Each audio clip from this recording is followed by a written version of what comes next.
మరి ఏం చేయాలి బ్రదర్? కాల్స్ ఉంటాయి, రేపు చూస్తారు. సాధారణంగా నా లైవ్ ఇన్స్టెంట్గా లైవ్ చూసే వాళ్ళు తక్కువ మంది ఉంటారు, కానీ తెల్లారి చూస్తారు. Paul Prakash, we started because of religion, we know. Religion అనేది ఒక జీవన విధానం, ఉన్నదానికంటే ఉన్నతమైన విలువలతో బతకడానికి ఒక్కొక్కరు కోరి చెప్పారు. ఈ రిలీజియన్స్ పుట్టక ముందు మనుషులు లేరా భూమి మీద? కామన్ సెన్స్ వాడండి. పక్షులు ఏ దేవుని మొక్కుతాయో నాకు చెప్పండి. చేపలు ఏ దేవుని మొక్కుతాయో చెప్పండి. ఒక తోడేలు, ఒక ఏనుగు, ఒక పాము ఏ దేవుని మొక్కుతాయో చెప్పండి. ఒక చెట్టు ఏ దేవుని మొక్కుతుందో చెప్పండి. మరి అవన్నీ బతుకుతున్నాయి కదా. ఇప్పుడు ఒక తాబేలు 200 సంవత్సరాలు బతకాలని దానికి రాస్తే అది బతుకుతుంది కదా. కాబట్టి మనిషి ఆది మానవుడి నుంచి ఒక 3000 సంవత్సరాలు ఈ సంఘజీవిగా మారకున్నంత వరకు కూడా మనిషి బతికిండు కదా.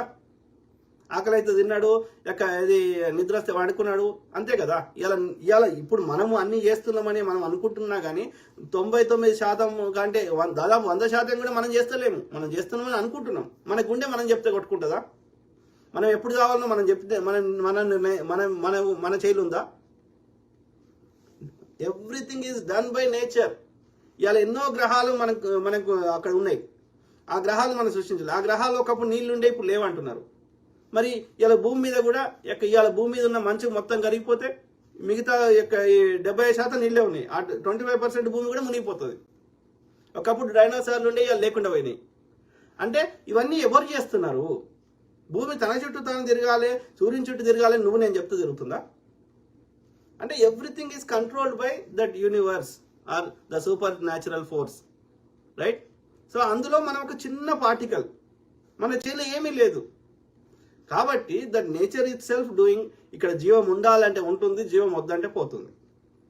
కాబట్టి ఉన్నదానికంటే ఉన్నతంగా బతకడానికి మతాలు వచ్చినాయి తప్ప, ఎవరికి నచ్చిందో వాళ్ళు చెప్పిండ్రు తప్ప అంత ఒక 3000 సంవత్సరాలే. ఏ మతం తీసుకున్నా మ్యాక్సిమం 3000 సంవత్సరాలే. అంతకన్నా ముందు ఏ మతం లేదు. మనిషి ఒక ఇవాళ ఏదైతే ఆది మానవులు ఇప్పటికీ చాలా మంది ట్రైబ్స్ బతుకుతున్నారో అట్లనే బతికిండ్రు. ఇప్పటికి ఉన్నాయి చూడండి. ఆఫ్రికాలో ఉన్నాయి, శ్రీలంకలో ఉన్నారు, ఈ యొక్క అమెజాన్ అడవుల్లో ఉన్నారు, ఇప్పటికి ఉన్నారు. ఏ దేవుని మొక్కరు, కంఫర్టబుల్గా బతుకుతున్నారు. కాబట్టి ఇక మతం పేరు మీద నీకు నచ్చితే పాటించు, వేరే వాళ్ళకి నష్టం కానంత వరకు.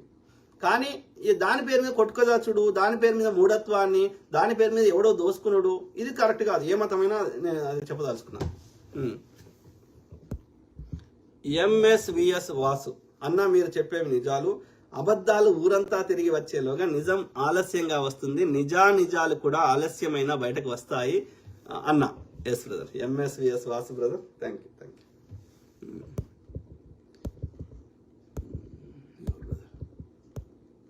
సుబ్రహ్మణ్యం యాదవ్ తిడితే చదువా వాడు చూడు. సుబ్రహ్మణ్యం యాదవ్ వాడు ఎంత తెలివాడు చూడు. రేవంత్ రెడ్డి పేరు పెట్టి అంటే మోడీకి చెప్పొచ్చు కదరా.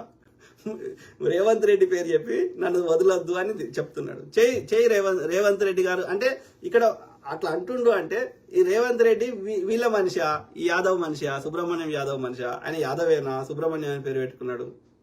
సో ఈ అంధభక్తులు ఏంటంటే వాళ్ళకి ఏం చేయాలో అర్థం కాక ఎవరెవరినో లాగుతున్నారు. అంటే రేవంత్ రెడ్డి మా బీజేపీ మనిషి అని చెప్పే ప్రయత్నం చేస్తున్నాడు. అంటే కాంగ్రెస్ ని చెడ్డ పేరు తెచ్చే ప్రయత్నం చేస్తున్నాడు.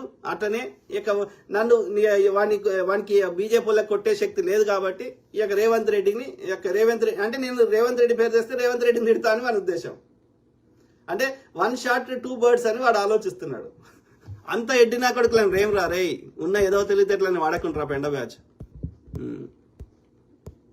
రాకేష్ జర్నలిస్ట్, మొన్న సెంట్రల్ యూనివర్సిటీ విషయంలో ఫేక్ వీడియోలు క్రియేట్ చేసి వైరల్ చేసిన వాళ్ళ మీద కేసులు పెట్టినట్లు ఇప్పుడు యుద్ధం విషయంలో కేసులు పెడితే మాత్రం అందరూ జైలుకి పోతారేమో. Correct brother, Rakesh brother. మరి రేవంత్ రెడ్డి గారు ఏమైనా చర్యలు తీసుకోండి ఈ ఫేక్ వాటిలలో.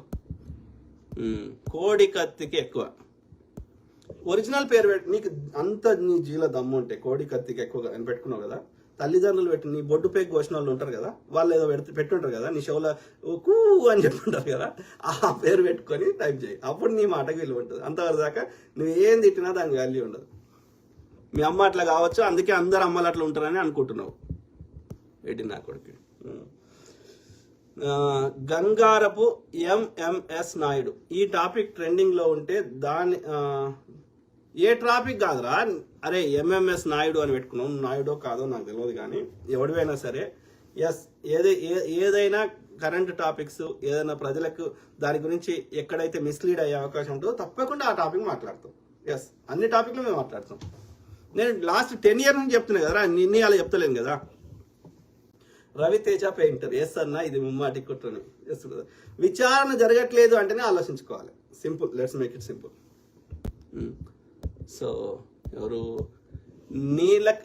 నీలకంటి కుమార్, థ్యాంక్ యూ.